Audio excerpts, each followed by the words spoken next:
Wonderful. Yep. He said he got so popular as a rabbi, he started charging a cover and a minimum for people to come in and worship. Good. How you doing there, Robert?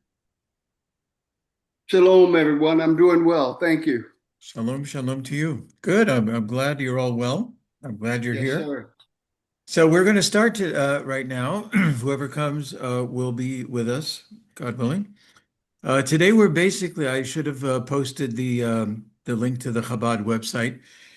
Today we're going to, God willing, finish up chapter 5. And that means we'll be left with just one more chapter, chapter 6, which when we get to it, we'll find out, as I think I mentioned early on. Originally, there were only 5 chapters of Pirke Avot, the ethics of the fathers, and then the rabbis decided that most opportune time to recite them on a weekly basis would be Shabbat afternoon, as the Shabbat afternoon got longer and longer due to the sun is up longer during the from Passover to Rosh Hashanah, the Jewish New Year. They said there were exactly 6 weeks in between, and I'm sorry, between Passover um, and Shavuot, the holiday of receiving the Torah. There's exactly 6 weeks. So let's add a chapter, and that way the Jewish community can read one chapter every Shabbat afternoon between the holidays of Passover and Shavuot, the giving of the Torah. So they added another chapter of different lessons. So today we hope to finish the main body of Pirkei Avot, and then next time we'll begin chapter number 6, which is technically again an add-on. It was not part of the original uh, Pirkei Avot. So before we begin, does anybody have any questions that's lingering since last week? Any comments? Any thoughts about things we've learned? Things that might have been lingering over the past week from what we've last studied, um, or do you want to talk about the ice storm in America? I hear there's a lot of talk about ice, but it may be different than what we were talking about earlier in terms of weather, right? There's a whole lot of ice controversy in America. Is that Yes, right? That's what I keep hearing anyway, a lot. about ice, ice baby. All right, so good. So let's just jump into chapter 5, the last teachings. This, if you are by any chance on the link of Chabad with the text of it, it's chapter 5, Mishnah or lesson number 22. So this continues a little bit from the teachings that we started last week from one of the great sages who is quoted one time in the entire Pirkei Avot. Out of the 126 or so lessons, he is the author of one of them, but his teaching has made a pretty big impact. So this was Rabbi Yehuda, the son of Tema. You may remember him from last week. And he talks about a chronology of milestones in a person's life. He speaks specifically of a Jewish life, but it's certainly applicable in a universal way as well. He takes us from the age of 5 all the way to the age of 100. And I'll just mention a few of those milestones and comment on maybe a handful of them because there's a lot of different things he mentions, and I wanted to concentrate on the more universal lessons. So he says at age 5, one is old enough to begin studying the Torah. At age 5. Thank you for not asking, how did he know that? Was he a teacher of young kids and he saw, at the age of 5, they're asking questions, they're curious, they seem to be able to retain. So how he got these ages is not exactly clear to me. But he said at the age of 5, one is old enough to begin studying the Torah, the Bible, whatever your faith text might be. He says at age 10 is a perfect time to begin studying the Mishnah or the oral law. So this week's Torah portion for the Jewish community is called Yitro. It's chapters 16, 17 through 21 in the book of Exodus. And this week we will read about the Ten Commandments. So if you were to walk into a synagogue this coming Shabbat morning or Friday night, wherever they might do it in Reform synagogues, you would see the congregation standing right when the Ten Commandments begin. They begin to be read by the Torah reader. And we stand in order to say this is a very crucial, pivotal moment for the Jewish people in our history to receive the Ten Commandments. And we stand to hear the Ten Commandments just like they stood at Mount Sinai. We're replicating, recreating the scenery on some limited level of what happened at Sinai. They stood there neath the mountain, and so do we. In the Sephardic Jewish community, they don't stand. They stand for nothing, but I don't mean it that way. The Sephardic Jewish community feels to stand for any one part of the Torah would seem to indicate that any one part is more important than the other parts. And the Jewish feeling is it sounds like it's more important, but it's no less or more important than any other part of the Torah, which carries equal weight and gravity because it's all given by God. So it all has a lot of gravitas, if you will. Anyway, so he says at the age 10, people are ready to receive to study the Mishnah or the oral law. And part of our understanding as a Jewish community is that when God gave the Torah at Mount Sinai, he gave not only a written law, which we call the Torah, the five books of Moses, he also gave an oral transmission to Moses, which was meant to be passed down to Joshua, the elders, men of the great assembly, and so on throughout our history. Oral law to be passed from father to son, mother to daughter, mother to son, through the generations. In that sense, it's the oral law. Okay, so far that's very interesting. If you ask me, do Jewish schools today follow this? Do they start exactly when their kids are 5 to start studying the Torah, or at 10, is that exactly when they study the Mishnah? I don't know. But that's Rabbi Yehuda, the son of Temah's suggestion. Now comes something that we're probably more familiar with. He said that at the age of 13, one is responsible for keeping the 613 commandments of the Torah. So that is the origin of bar mitzvah. Bar in Aramaic means son of. Bat mitzvah, bat is Aramaic for, well, it's actually Hebrew, for daughter of. So when someone is a bar mitzvah, we mean to say they are now qualified, ritually valid to be responsible for keeping their own set their commandments. It's not if they don't until the age of 13, whatever they've missed in whatever way they've been lacking, that goes on the parents' register. How do you like that? That goes on their MasterCard. But now once a male is 13 or a girl is 12, now they have their own MasterCard. They are now responsible for their spiritual growth and continuity. So that's where we get it from. This is the exact source. At the age of 13, one becomes responsible for keeping all of the commandments. And even if they're not actually keeping them, at the age of 13, they're ready to at least know enough about them to know whether this is something they want to continue. Okay, that's at the age of 13. So this is what we have in the Jewish faith. Again, it's taken right from this text, this idea that at the age of 13, boys are ready, whether they're ready or not. The feeling was they should be ready to accept all of the mitzvot, all of the commandments, or at least to know enough about them, whether to keep them or reject them in the way they live their life. For a girl, it's 1 year early.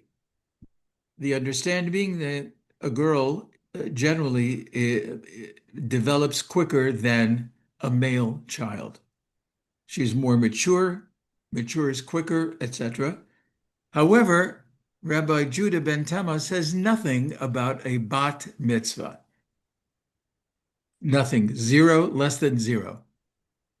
So if you were to ask me, how come he doesn't say anything about a bat mitzvah? I could give you several answers, none of which would be satisfying. I could say, in his time, 2,000 years ago, who thought of it? Who thought of a girl studying? Who thought of a girl studying?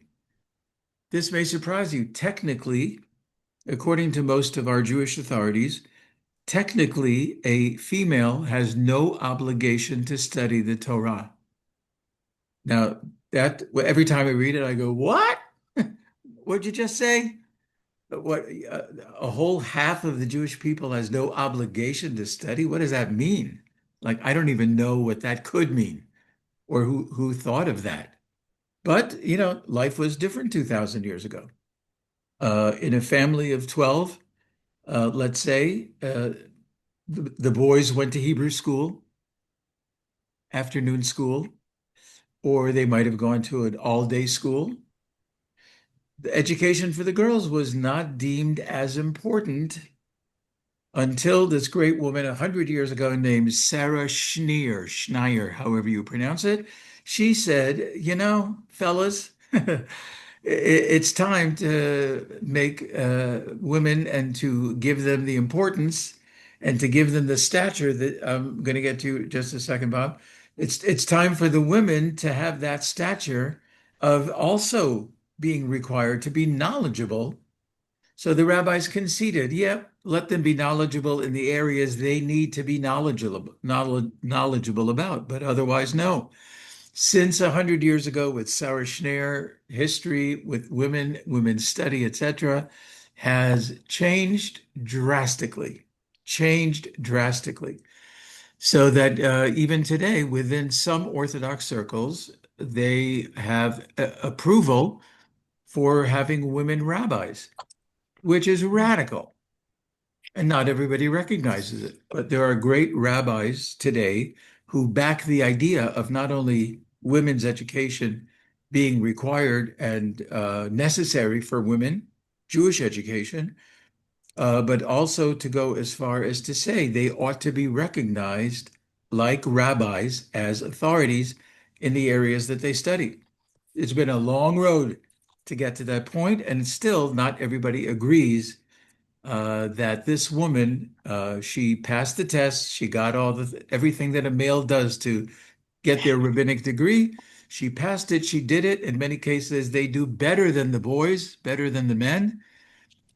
And still, we're not ready to call her that. So we've come up with other titles, not rabbi, but rabbah. Rabbah would be not equivalent, but also a similar title to a leader within the Jewish people. Like rabbi, a woman would be a rabbah. And there are other kinds of titles that have been used recently. Yeah, so that all bounced off the idea that Rabbi Judah ben Tema says nothing to us about a bat mitzvah, only a bar mitzvah. So if that's Guy with us, welcome. Nice to almost see you.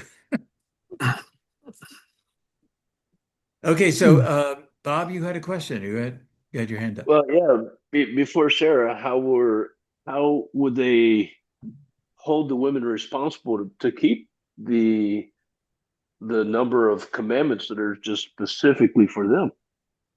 So they would concede. They would concede and say, you need to know what you need to know for yourself as a woman, as a Jewish woman. However, the rabbis felt very strongly, and again, this has changed, morphed uh, even until today. Rabbis felt very strongly that women ought to be relieved of certain commandments, certain mitzvot. Why? Because their primary function at that point was child rearing, house making. And they felt that that's going to conflict with making them responsible for a lot of other things.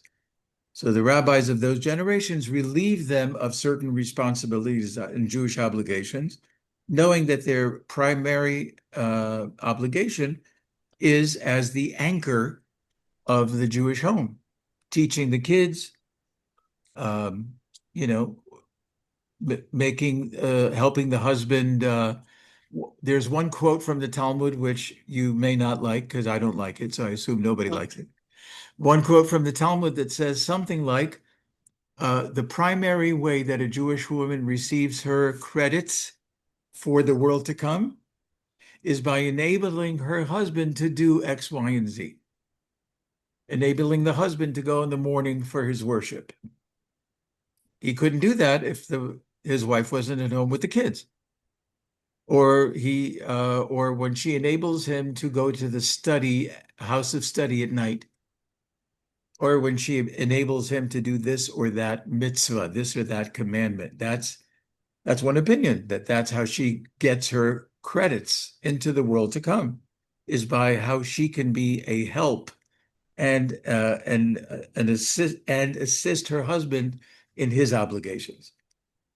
Oh, yeah, a lot of Jewish women are not happy with that only. And they have paved a way, a very hard fought, but it's been winning in my editorial comment. Um, they've paved now a road for women to actualize their knowledge, intellect, their skill, and to become known as great authorities on various things. I'll mention this, and I'll be happy to move to the next age.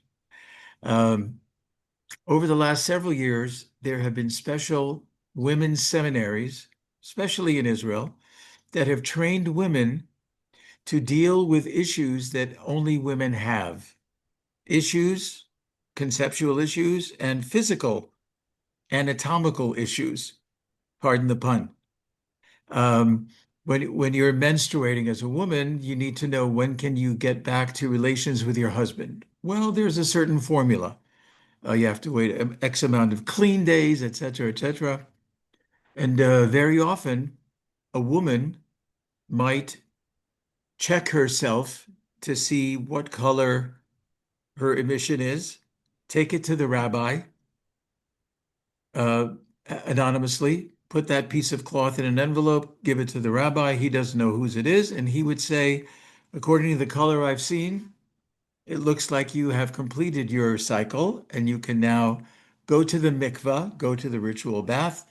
And when you come out, you and your husband can have your 2 weeks of intimacy.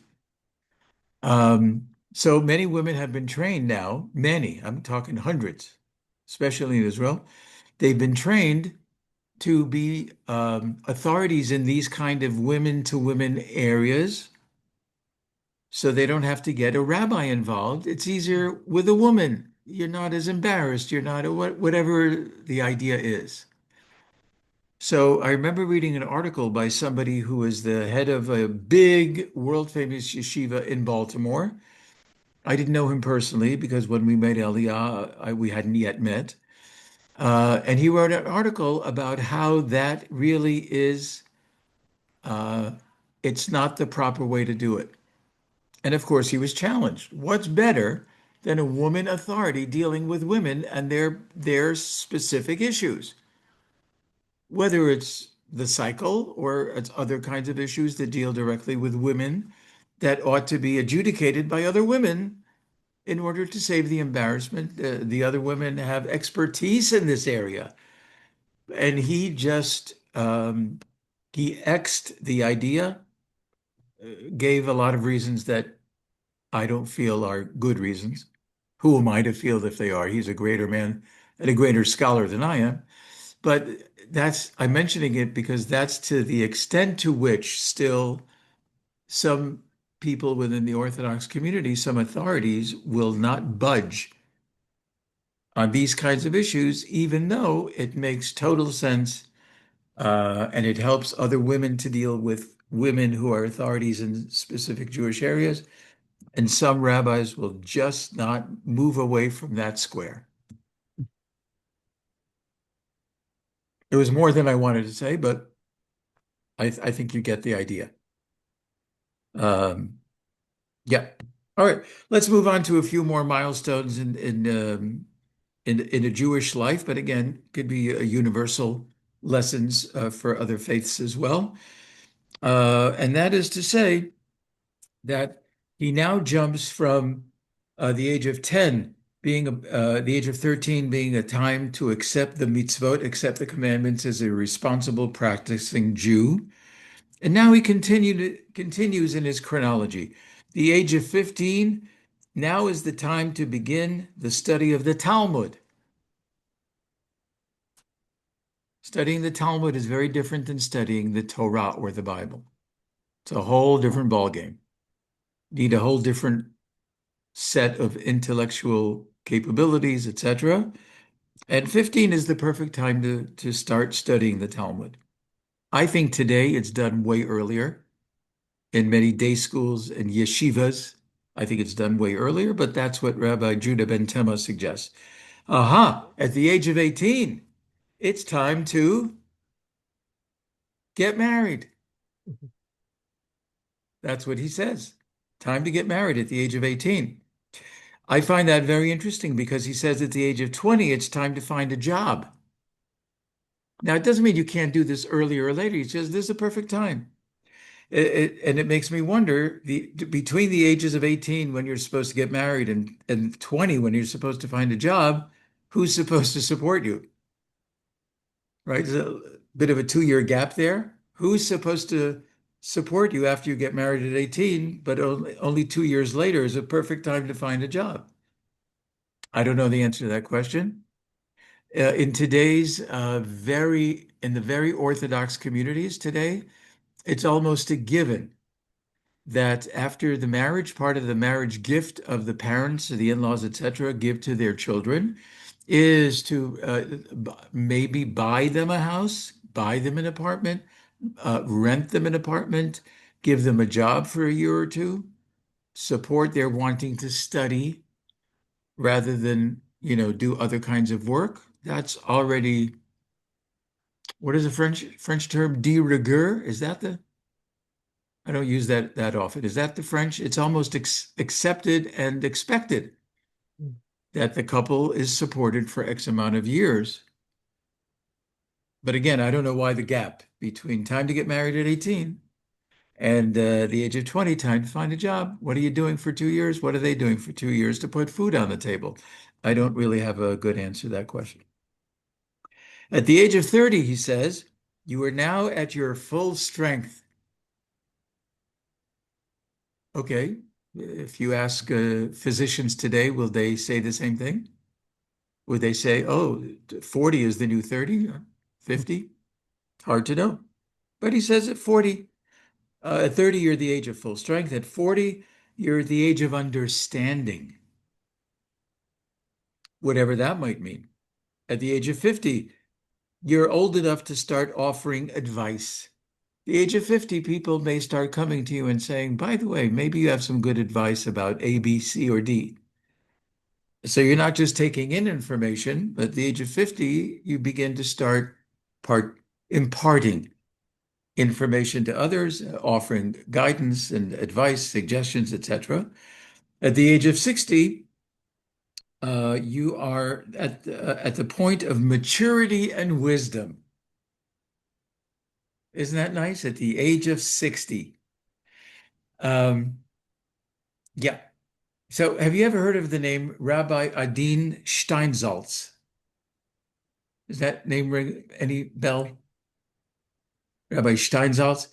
He was the first one to complete an entire translation of the Talmud in a more understandable way than some of the previous editions of the entire Talmud translated in English. He not only translated the entire Talmud, 2,711 pages, A, B, 2,711 pages of them, translated into English, wrote extensive notes on the bottom of the pages.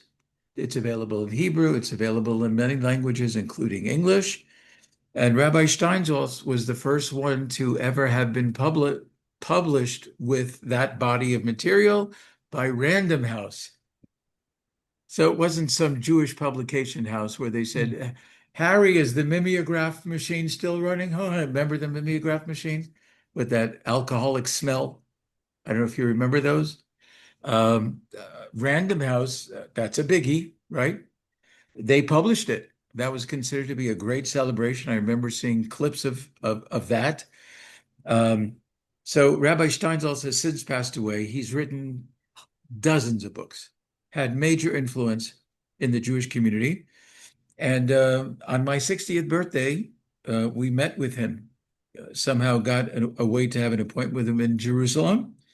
And he said to me, Mazel tov, mazel tov.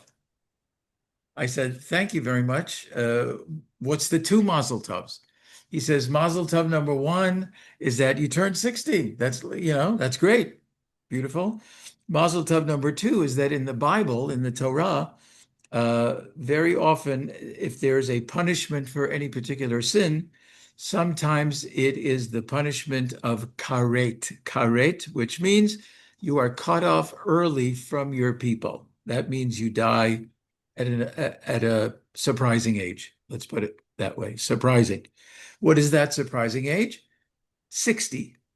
So he said the second mazel tov is that you survived 60 years without doing anything so bad that required your leaving this earth earlier than expected.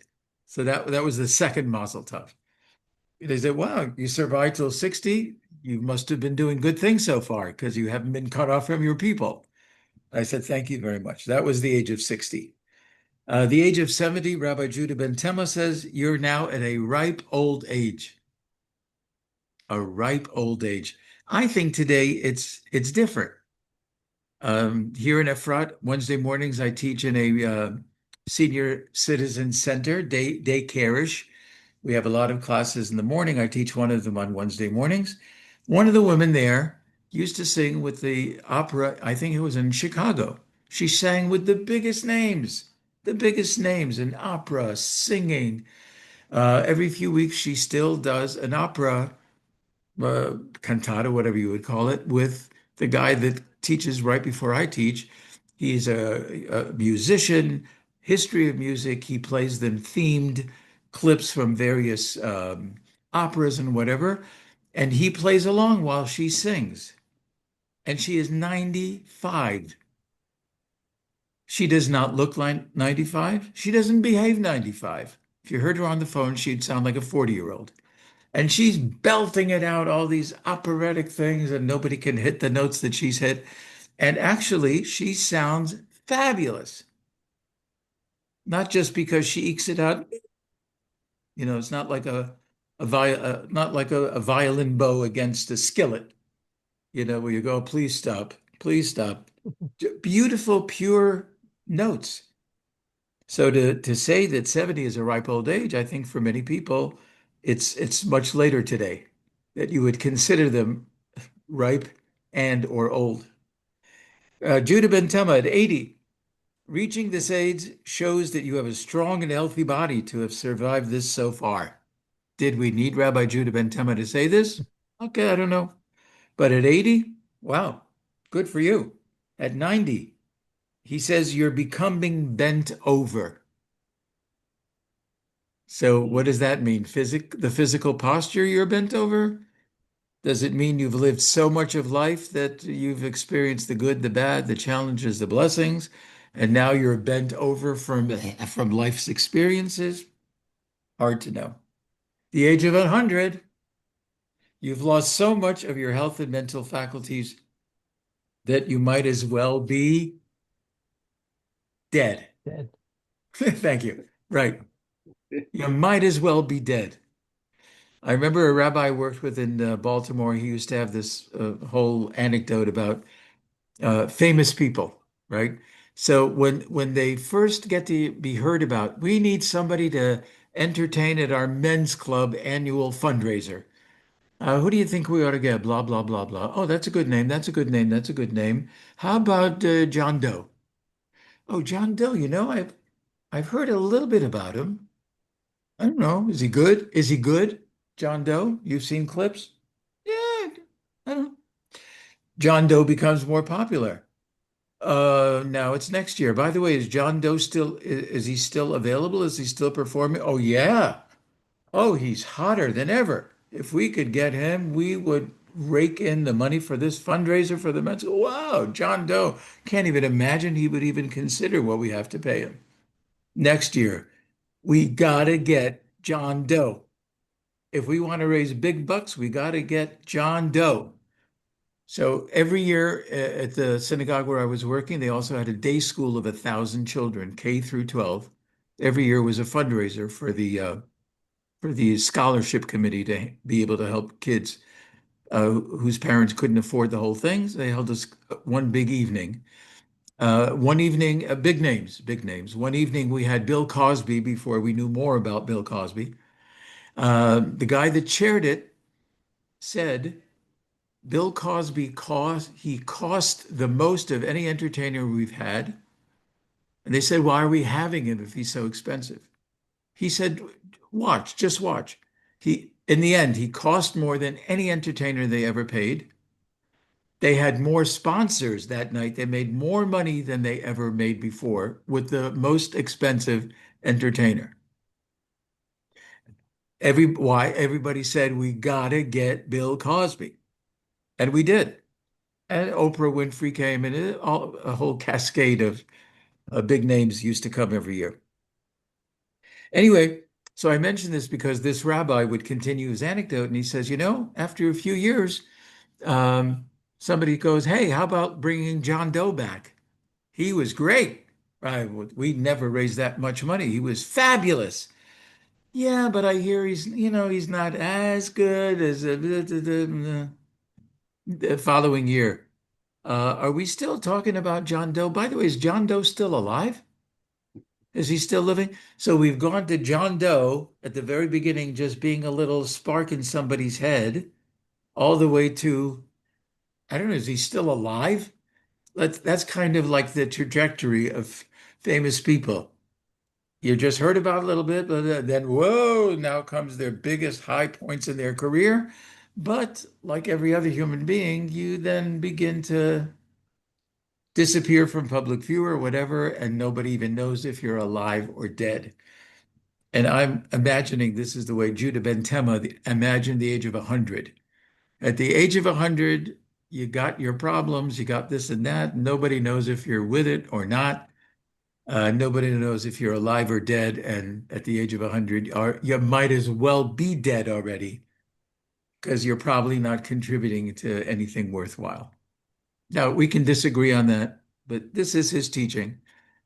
So let me just mention this. I'll open up for any comments. It seems that the underlying message of this teaching is that we use each period of our lives to its fullest potential and not waste our time. Every age has its potential.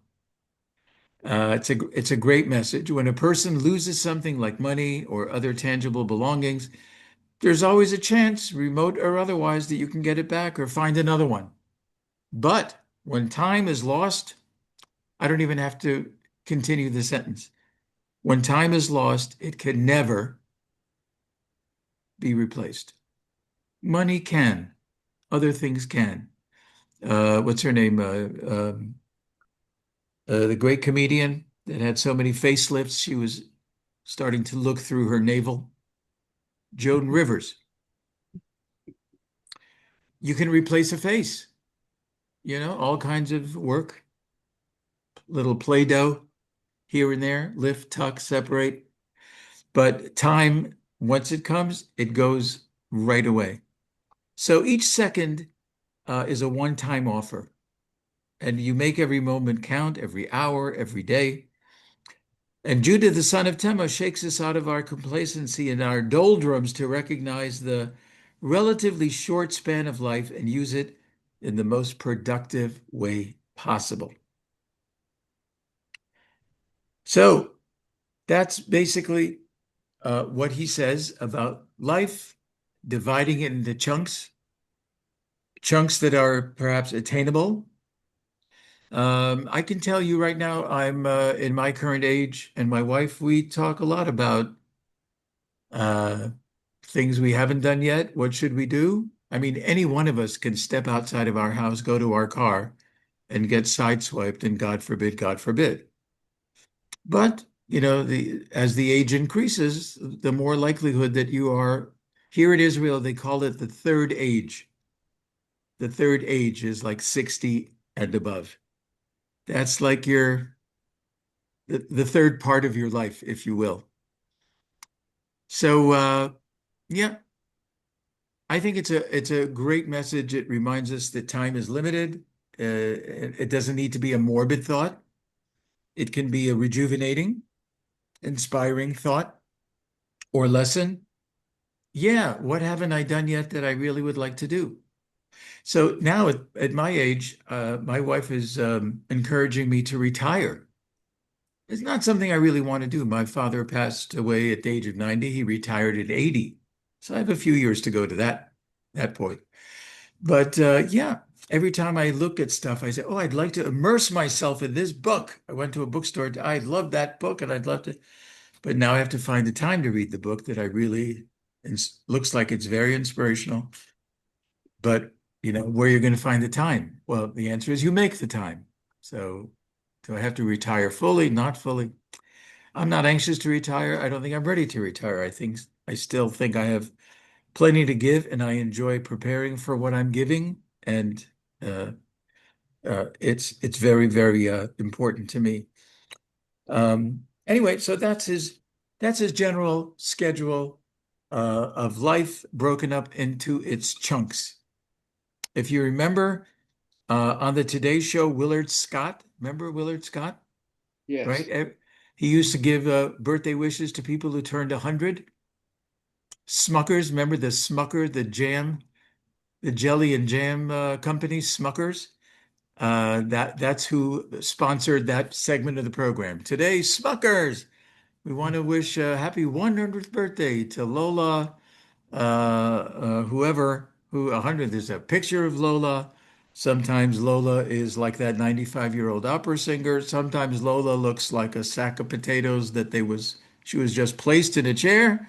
And people said, Lola, don't move. We're taking a picture. And she said, if I could move, I would move, but I can't move. So don't worry that I'm not going to move because I feel like a sack of potatoes in a chair. Um, anyway, I think what he has to say is very, very worthwhile hearing and internalizing. Uh, chunk your time, make as much as you can of the time that you have. One thing he didn't mention, because they didn't have iPhones and all those things back then, he didn't mention you have to be present in the time that you make. You have to be present in the time that you make. I don't know how much of that was an issue back 2,000 years ago about being present where you are. But that to me would be the only addendum I would add. If I would add anything, I would add that idea that wherever you are, whatever you're doing, be present. Um, okay, so I've talked enough. Any comments, thoughts, questions, reverb? Uh, Yes. yes, sir. Yes, sir. Yeah. I just like to share as you were speaking. This is an awesome lesson. Um, really enjoyed this. I'd like to share about the Ten Commandments in the first 5 years of life or that type of thing. Well, I got to share that in elementary school, Oh, uh, in first, second grade, we had the Ten Commandments on the board, and also in different places of the classroom. Now that was important because the kids, the students at that time, we learned how to read it. Now, it wasn't with phonics, but it was just sight words. You just remember that particular commandment yeah. and you go to the next. So when you see it, you remember it. It was along the same line of teaching ethics and morality to first and second, third graders. So I thought that was real important. But also, Rabbi, while you were speaking about the Ten Commandments, our judicial system is geared around the Ten Commandments, and especially when it comes to all of the different types of crimes, they generally point to a commandment of sort. And then the first two commandments, which is extremely powerful nowadays, is one that is profound. And I find that the more we study the Ten Commandments, whatever they are, one or all of them, it keeps you with a sound mind and kind of leads you in the right direction. And I think that's important because of that still small voice back there. It's a constant reminder. I remember one lesson which you shared about God above us and eyes and seeing and hearing, and along with the Ten Commandments, I think that's pretty powerful. I One last appreciate thing. that. Yeah, thank you. Yes, sir. Um, uh, 70. I'm in my 70s. And it's kind of like, oh my Same, goodness. same. So being in my 70s, this is profound. Much like how you said a few minutes ago, we don't know, one step away, you could be history. But nevertheless, it's important to be able to continue. And as it makes you aware of your vulnerability, but it also makes you more aware of wanting to do right by the Lord, do the right thing as far as your soul is concerned, and do the right thing by people, God's creation. So a lesson like this for an elderly guy like myself means quite a bit. So I appreciate I'm glad you brought it home for yourself. This is it hit you very in a very powerful way. Yes, sir. That's great. That's great. That okay. I appreciate that. Yeah. I had a Any other? Go statement real ahead. quick. Yeah, sure. So on the thought or conversation about retirement, I've always had a question. To my knowledge, the Torah only speaks of an example of I think the Levites retiring at the age of 50. And I think that's the only example of retirement that I know of. So in the Jewish thought or maybe more in Israeli thought, is retirement a similar concept that we think of in the States, or is it different where people work as long as they can? Is there a difference? It's a very interesting question. Um, Here's my sense, you know, having no anecdotal evidence or whatever. Um, my sense is that in Israel, it's more of the economic factors that would make one consider working longer than perhaps even they thought they would or want to. The economy here is very different. Things are generally more expensive. And okay, it's part of the blessing of living here. If that's the cost of living here, I'm willing to pay it. Um, but I think for many people that drives their decision. Um, but even here, I know of many, many people who have officially retired from their jobs or their positions, but they continue to fill their day with volunteer activities. Okay. So I see that a lot on Facebook with many friends and neighbors, etc. Every Tuesday at 12, they're over here, and every Wednesday at 3, they're picking limes off a tree because that orchard, they're just falling on the ground and they're just rotting. So let's help this guy get back on his feet economically by helping to pick the limes, right? So the tendency here is to fill your day with worthwhile activities, even if you're not working at what your job was. Just to keep on doing it, uh, uh, paying a lot of attention. I'm not saying this doesn't occur in America and other places, a lot of attention to your extended family now. You want to be more with your spouse, more with your children, grandchildren, great grandchildren. Let's bring them along when we go pick limes, that kind of thing. So just being what's the word I'm looking for? Just to kind of sit around like a couch potato, whether you're working at a job that gives you some sustenance or just spiritual or otherwise joy and benefit. Um, it's not the ethos generally of the Israeli to just sit around and, do nothing. And many people will tell you, more than heart attacks and stuff like that, God forbid, that's a killer. Where you can give and you don't give, or you don't want to give, or you're tired of giving, I've given too much, it's been 80 years of blah, blah, blah. just sitting around like a couch potato is a good prescription for ill health, yada yada. So I, I think that's the most I can say about it without, Makes sense. having read 19 magazines about it, or, Mhm. American Medical Journal or Israeli statistics. But I think for Jews in Israel, it's anathema. Is that the word? To just sit around. Does that answer your question in It any does. way? Yep. Oh, Yeah. oh, Thank you. good, good. That's good to know. Yeah.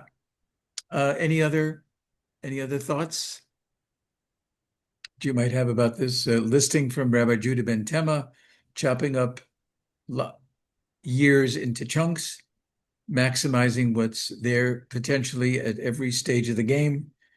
Um, yeah. Again, I would just summarize by saying that I think today Rabbi Judah ben Tema might have a very different list of ages. This is when it's appropriate too. Um, so we went to IKEA. There's an IKEA a half hour from here. Huge, like they all are, right? Huge IKEA. I needed to buy a certain kind of an end table. I found it. I found exactly what I was looking for. 3 levels, 4 levels with a drawer put right next to my recliner. Oh man, I can't wait to use it. Except I'm a total klutz when it comes to the screwdriver and okay, so you put the what into the who? There's a comedian, an Israeli Jewish comedian named Modi, Modi, very, very funny. He has this bit about how Jews don't go into things like Home Depot. He says, other people go in and they know the name of I'm looking for a 32 by 4-bit flange. I don't know what I'm talking about. A flange that, has a circular blah, blah, blah, that's a 32 millimeter, this and that, whatever. Do you have one? Oh, sure, right over here. The Jew walks in, he says, and he says, I'm looking for the thing that goes into something. Oh, that's very helpful, sir. Thank you, Mr. Malinowitz. We appreciate that. Like, we're not good at that. So why do I'm looking at this box that's ready to be put together? When is it going to be put together? The next time I see my 8-year-old grandson. 8. And he could probably put it together 2 years ago. So, you know, I think we live under different circumstances, different pressures, different kinds of knowledge that we amass for ourselves. And I think his list would be different in various ways. I think 2026, it may not hold up um, compared to our experiences, etc. So, any other comment before we look at one of the Yes, last? Yes, go ahead. Sure.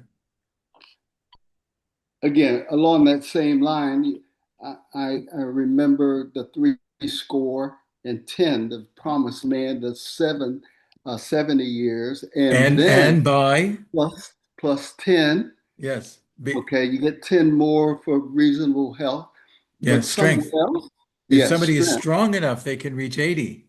yes. But then there's scriptures, especially in the Old Testament, um, Hebrew scriptures, that says 120 years Ah, is thank you for mentioning 120. conceivable. Yeah, And I thank you don't for know mentioning if that. it was, to that time period, but Well, it in is the written. Torah, it mentions that Moses was 120 when he died. Yes. So it's not unusual for Jewish people to say, "Oh, happy birthday till 120." Okay. That's a very popular phrase in Hebrew. Ad mea ve'esrim. You should live to be 120. Really? Who lived that long? Moses. I think maybe even King David, maybe, if I not exactly sure. But that's a very popular statement today. Greeting Mm, cards, birthday cards will often say that on the front cover. Until 120, yes. meaning, Yes. that's, I don't know anybody who's gotten near that, Right. not the lady that sings opera. The way she belts it out, I think she's going backwards. She's actually 95 or 96, but every time I see her, I think she's less than she was the previous week because she's just aging so magnificently. Anyway, So, so yeah, Rabbi, uh, again, this is a great lesson for me. I'm just feeling it a little bit, good. but it it appears to me that if a person is living and God has blessed them with life, and is past this time of what we just said, talked about retirement, but nevertheless, he still has life in him. There's still a purpose, just my own personal belief. It's a purpose for him. So, so it's almost like maybe retirement is not the route that you should be going when you still got life. There's something else you can do for someone else. Uh, like you mentioned, volunteering and sharing, being a great family man, doing something for our fellow man, um, like being an ambassador for the Lord, Nice. especially if you have more life, you got life in you.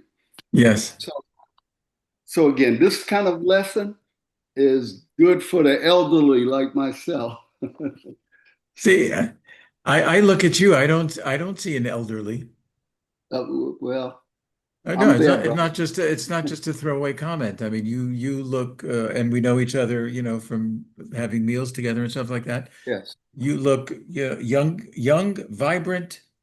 You still got a lot of oomph Hmm. left in you, or so it indicates. I mean, the way I look at Yeah. you. So, um, if you listen to a lot of clips of people who have just suffered a loss, talking to another person who has suffered a loss, and they're Yes. trying to manage their way through this terrible grief, it is Yes. not unusual to hear one of them say, the best way that you can travel this road and reach the other side of acceptance, etc., the best way to do it is you must find a purpose.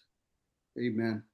You must find a purpose. If you're purposeless, you'll be rudderless, nothing Yes. to hang on to, and you must find a reason for living.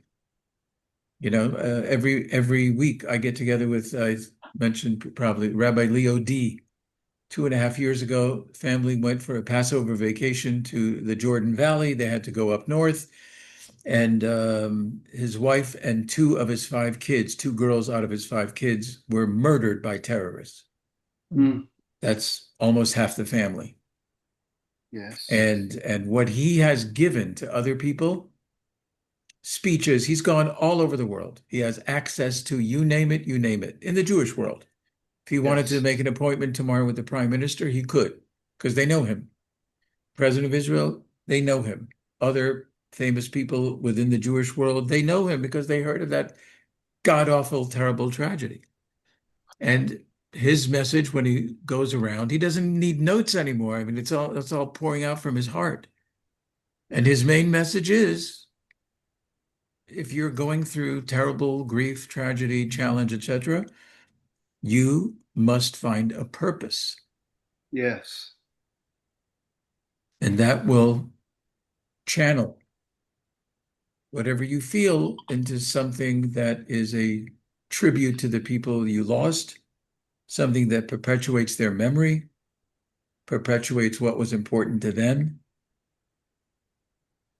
But many of them talk about that very, very prominently, a life of purpose. Otherwise, you know, you could dissolve. You could dissolve. So I very fortunate. For 6 years now, we meet every week to study together. And then was the tragedy almost 2.5 years ago. So it's a great privilege to study with him and to talk with him and etc. So here's where we're at. Um, we're just at the cusp of the last two teachings of chapter 5, and it is now uh, we are we're done with our hour. So With your permission, we'll save these last two for next week, God willing. Better than starting this because the next two teachings I think are even as powerful as what we've been talking about. So I think I'd rather do that as a chunk rather than just pick a point or two for 2, 3 minutes. So if that's okay with you, I think I'd rather say that. But before we say goodbye and Shabbat Shalom and have a good day, be healthy, safe, and happy. Anybody have any closing thoughts, remarks, observations, reactions? Just a fun fact, we talked about Jackie Mason at the beginning. I I know it's a looked it perfect up. thing. It's a perfect thing. Nobody asked me about it. Hello, mister, are I, you alive? Nobody even told you dead. It's a perfect thing. he I looked it up before and I verified he was ordained by Rabbi Moshe Feinstein. So that's why where I saw that originally. I Okay, was quite so impressed. that is present because Rabbi Moshe Feinstein was the biggie of the biggies when he was alive. He died Mhm. in 1986, right before the holiday of Purim. I remember being at his funeral. It had about 75,000 people in New York. Wow. Yeah. And that was way before the days of Zoom and other ways to access what was going on. But yeah, And he was the biggie of the day. He was the big wasn't he authority. considered, I think what's called a posek, right? Where they can A establish posek, right? halakha? A halachic decider. Yeah. You went to Reb Moshe Feinstein and you had questions about anything related to Jewish law, custom, tradition, blah, blah. The Torah, the Mishnah, the what he knew it all. Quite a retentive mind to know where to look and how to look. Oh, is that? And his decisions were authoritative in the sense that there was authority behind his decision, but it's not to say that everybody always agreed with him. Sometimes you have people that felt he was on not a wrong path, but he should have considered this, that, and the other thing before making his ruling. But his rulings, half of my top shelf in my study is the rulings of Reb Moshe Feinstein. Today you have people who have replaced that. It's called in Hebrew Gadol Hador, which means the great one of the generation. Today we have many, several. So Rabbi Moshe Feinstein was one of them. Rabbi Soloveitchik, blessed memory, was another on top of the list. The Lubavitcher Rebbe died about 30 years ago. He was right up there at the top of the list, and maybe a couple of others. Rabbi Cook, when Rabbi Cook was alive, I think he died in 1935 or something like that. When he was alive, he was considered to be the first chief rabbi of it wasn't yet Israel, it was 1935, but he was considered to be the top level authority for issues in Israel that involved Jewish law, custom, practice, tradition, Jewish knowledge, the Torah, and other things. Yeah, so Who thank you for who would you say mentioning are that. the top couple today that have that status? Besides me, Yes. yeah, that surprised me that I just said that because I just took my fifth humility course this morning. I don't know, it dissipates during the day. I don't know what happened. I was so ready for this, and then the whole thing goes down. Or there's a rabbi at Yeshiva University. His name is Rabbi Herschel Schachter. Top.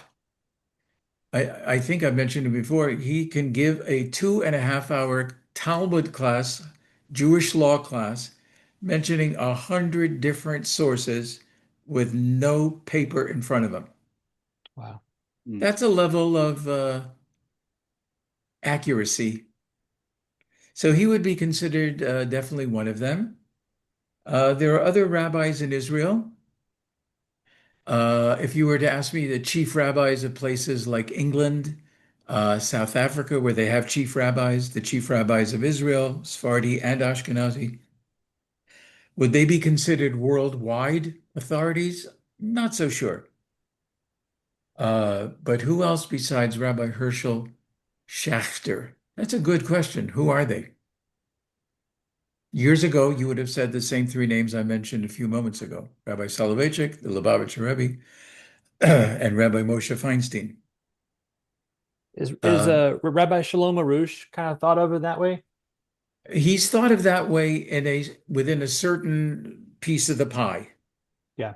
Rabbi Arush, he's a Breslov Chassid, which means he is a rabbi within the Breslov movement, um, which is a Hasidic movement. And he is very authoritative for the people who are within Breslov. That's not to say that others don't recognize his greatness, scholarship, etc. They do, but he would be the top authority for that slice of that pie.